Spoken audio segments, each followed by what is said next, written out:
When it comes to food, type 2 diabetes, you have to pick a side. Disclaimer time. I'm not a doctor. I'm not a nutritionist. I'm not a dietitian. I'm not trained in medicine in any way, shape, or form. Nope. But I am really good at type 2 diabetes because I have type 2 diabetes and I reversed it. And I went from an 11.1 A1C to currently 5.2 with no medicine. So these are just my opinions, right? Before you do anything that you learn on this podcast or any other podcast, consult with your medical team to make sure that you're making the best choices for you. Picking a side with food. This is a little bit of a hard one, right? So this is going to be maybe a bit not controversial, but I may make you mad by me telling you what I think, and that's okay. When it comes to food, people get pretty excited, right? Because people like to eat what they like to eat, and if you don't eat what they eat, screw them, screw vegans, screw carnivores, screw right. I'm kind of middle of the road on it. What I say is pick a side. I'll explain that here in a second. But food is it when it comes to diabetes, right? This is where it all starts, right? What are you eating, right? We ate our way to this. What you put in your mouth is usually the problem. And food's so important, especially in our culture right now, right? We got TV networks that are dedicated to nothing but food to make you hungry. There's studies out there that people who watch those gain weight. I get it, right? I watch food on YouTube. I love watching people who are like competitive eaters, like Beard Meets Food. Love that guy. We eat completely different in every way, shape, or form. In fact, he doesn't even like the way I eat, which is vegan. That's okay. I enjoy it for entertainment purposes. But what you put in your mouth is usually the problem. You can work out like crazy. You can take meds. But if you're still doing the wrong thing when it comes to your diet, you will most likely fail. You can only offset it for so much. It's kind of like, the GLP-1s, right? You're going to take that and it's going to make you so they aren't hungry anymore, but you're going to have to take it the rest of your life because the habits that you developed before are probably going to come back as soon as you quit taking it. So anyway, food is everywhere.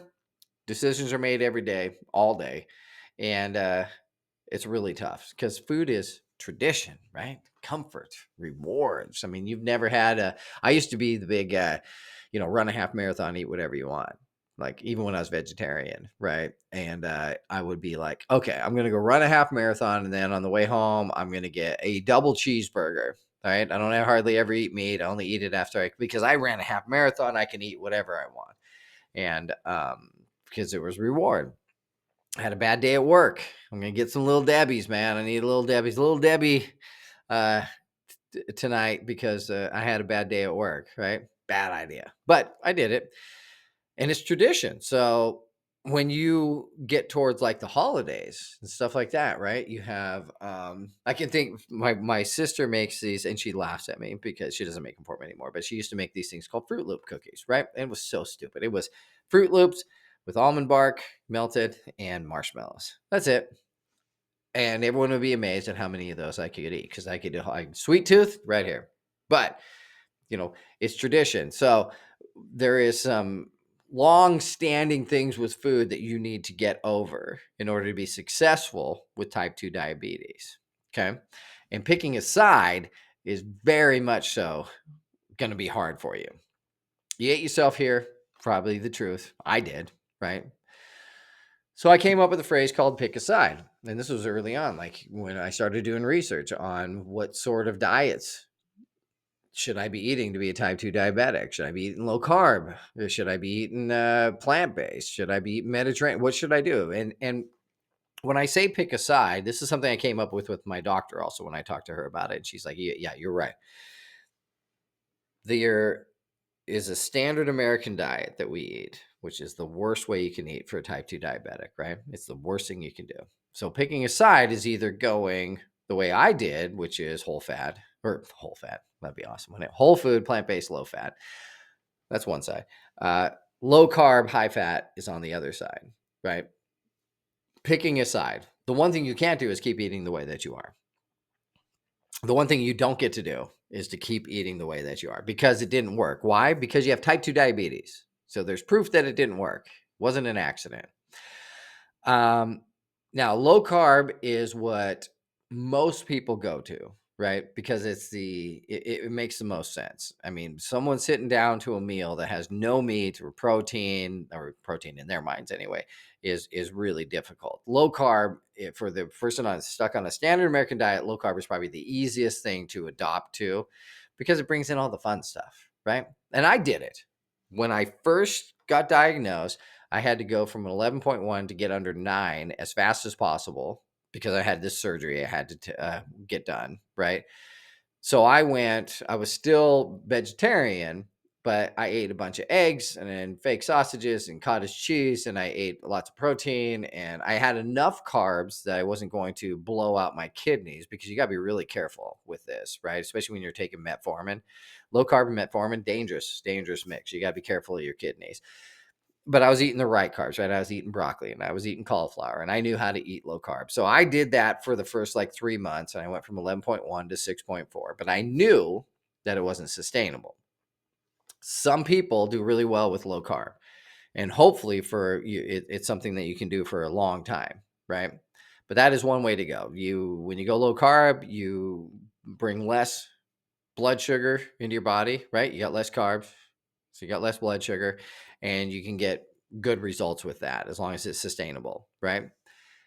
That's one side. The other side is a side that not a lot of people go to, right? And my doctor was mad at me when I went there. She was very mad at me because she is a big fan. She runs an obesity clinic too, and she's a big fan of low carb, high fat, right? She's a big fan of training your body, and she's working with people that are 50 to 100 pounds overweight. So I'm a little bit on a different side of that. But what I decided to do, and there's a book out there called Mastering Diabetes, and they got YouTube videos and stuff, and they're great. The only thing I don't like is that they're anti low carb. Like they're like our way or the highway. That I don't agree with. And hopefully someday I'll be able to do like a podcast with them or whatever. And I'd love to talk to them about that. But I decided I knew I couldn't eat a dozen eggs a day for the rest of my life. And I didn't want to eat all the fat that I was bringing in because I knew I was going to have cholesterol problems if I wasn't careful. And so once I got my A1C low enough to have the surgery, I had done my research and I said, I'm going whole food, plant-based, low fat, which is the Mastering Diabetes plan, right? I tweak it a little bit, but basically the Mastering Diabetes plan. And I switched to vegan after my A1C got to 6.4. My doctor was livid that was dumb. It was stupid. It was not going to work. And I said, here's the deal. That was October. I said, here's the deal. I'm coming back in January. If my A1C is above 5.6, we will completely change my diet 100%. I'm all in. She said, okay. I came back in January. It was 5.1 after eating whole food, plant-based, low fat. And she said, oh, man, I don't know what to tell you. That worked. I said, I know it did. So why does it work, right? Going low fat, whole food, plant-based, low fat. I get it. Low fat vegan is what I call it because it's way easier to say. But why does it work? It makes your body insulin sensitive. So when you're overweight, or if you're just metabolically wired to be insulin resistant, which I am a little bit, right? That means that your body has a hard time processing the blood sugar. It has a hard time taking blood sugar, using your insulin that your pancreas is creating, and getting it into the cells where you need it. And you do need blood sugar, right? Your brain works on it. Everything works on it.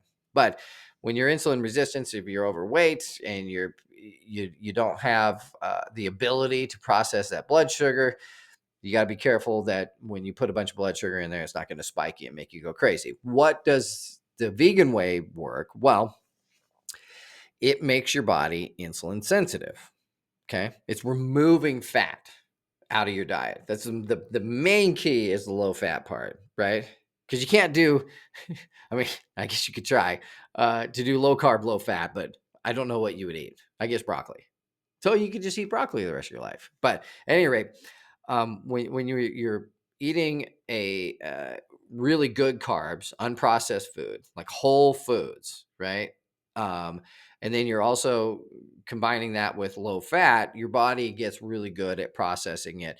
The fat get removed from your cells and your body starts getting really insulin sensitive, meaning it knows how to absorb the blood sugar that goes into your system, right? So for me, being a vegetarian and not willing to eat meat, which I wasn't, and I don't, it was kind of the only way for me to be successful in life. Low carb vegan was way too hard, and I tried that for a while. What? That was terrible. Low fat vegetarian you can do, low carb vegetarian. I mean, but low carb vegan, I don't even know what the hell I'd eat. So, but that's what worked for me. The other way to go, and the way that if you start low carb, that I would encourage you to land on is Mediterranean. It's kind of the best of both worlds, right? And it can be a really good long-term plan for diabetics. It's whole grains, the right grains, good grains, right? Unprocessed, as in their natural state as possible. Lots of vegetables, lots of fruits, and then low-fat meat that goes with that. But the only thing you can't do, or you just can't keep eating the standard American diet. There's no pill that's going to save you from eating the wrong things. The American diet is absolutely perfect for causing diabetes, right? If you were to invent a diet, like I would like to make as many people type 2 diabetic as possible. They'd be like, "Oh, just eat the American diet and you'll be good to go." Right? It get you right there. Now, for people that are naturally insulin sensitive and it doesn't bother them at all and they get to eat whatever they want, good for them, right? Good for them, but that's not us. You're not watching this because you're 100% healthy and you don't need any help with your type 2 diabetes. That's not why you're watching this or listening to this, right? I get it. American diet is perfect for causing diabetes. Highly processed carbs, right? Carbs that like white bread and things like that. And things that are just like your body's like, I don't even know what to do with this. It's basically sugar. I know it looks like bread, but it is basically sugar. Lots of dairy with lots of fat, a lot more protein than is needed. Repeat. That's the American diet. That'll give you type 2 diabetes. Donuts, right? Donuts are great. High carb, lots of sugar, lots of processed flour. And then we deep fat fry it, so we add in a bunch of fat. Perfect. Cheeseburger with fries, high carb, lots of fat, right? French fries, high carb, lots of fat. There's a theme here. Most pizzas, right? You can get good pizzas, but most pizzas, yeah, pepperoni, meat lovers, that sort of thing. No offense, Pizza Hut. High carb, lots of fat. Desserts, all good desserts. No offense to desserts out there. High carb, lots of fat. Your body's going to use the carbs first because that's what it's made to do. It's going to store the fat. It's also going to store all the carbs that it couldn't burn off because more than likely, if you're eating the standard American diet, you're also doing the standard American workout, which is none, and that's going to end up with type 2 diabetes. It'll burn the carbs, it'll store the fat. The fat gets stored in cells, makes you insulin resistant, and type 2 diabetes. I'm not being a jerk. I did it, and it was delicious. But that's why I went vegan. So low fat vegan is the way for me. What does that mean? What do I eat? I don't get to eat anything. Of course I eat. I eat lots of stuff. For me, breakfast is overnight oats, which I love. Chia seeds, blueberries, oats, chia seeds, blueberries, almond milk, a little bit of cinnamon, right? No sweetener. The almond milk is completely unsweetened. It's plant-based. It's got a lot of carbs in it. My body loves it. It's got a lot of fiber in it. And I usually go up and then I go back down. That's how it works. For lunch, when I prepackage my lunch, there's a whole bunch of vegetables like broccolis and cauliflowers and carrots and whatever, a bunch of frozen vegetables. Sometimes I add a grain in there, like some quinoa or whatever, lots of beans, a couple cans of beans, and tomato sauce. It's good. It's delicious. I put some seasonings in there. Right? We'll put some seasoning, make it taste good. Dinner, my wife is an amazing cook, and she makes awesome compliant meals for us.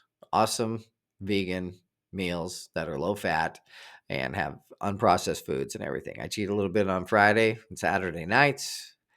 The low carb diet, when I did that, because I did Atkins back in the day, it was so fun, right? It really was. I had a blast with it. It was, lunch was lunch meat and cheese, the big hunk of cheese with the lunch meat wrapped around it. And I ate sausages. I hardly ate any vegetables because there was only so many you could eat on the diet. And you were counting carbs and eating weird things that were processed. And is it sustainable?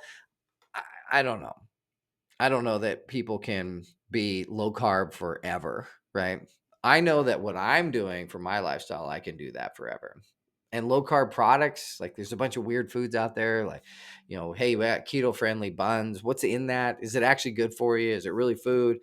But for me, being a low fat vegan is perfect. For you, it might be in a low carb person and then moving to Mediterranean, right?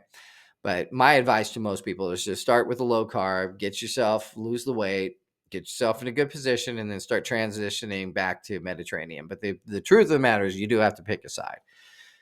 Because if you're watching this or listening to this, you probably have eaten the wrong things and you probably have type 2 diabetes. And so now it's time to pick a side.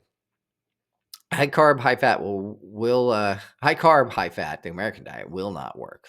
It just doesn't, right? So we have to get away from that because we have type 2 diabetes. All right, whatever. I hope your A1C is down. Hope you have an awesome day.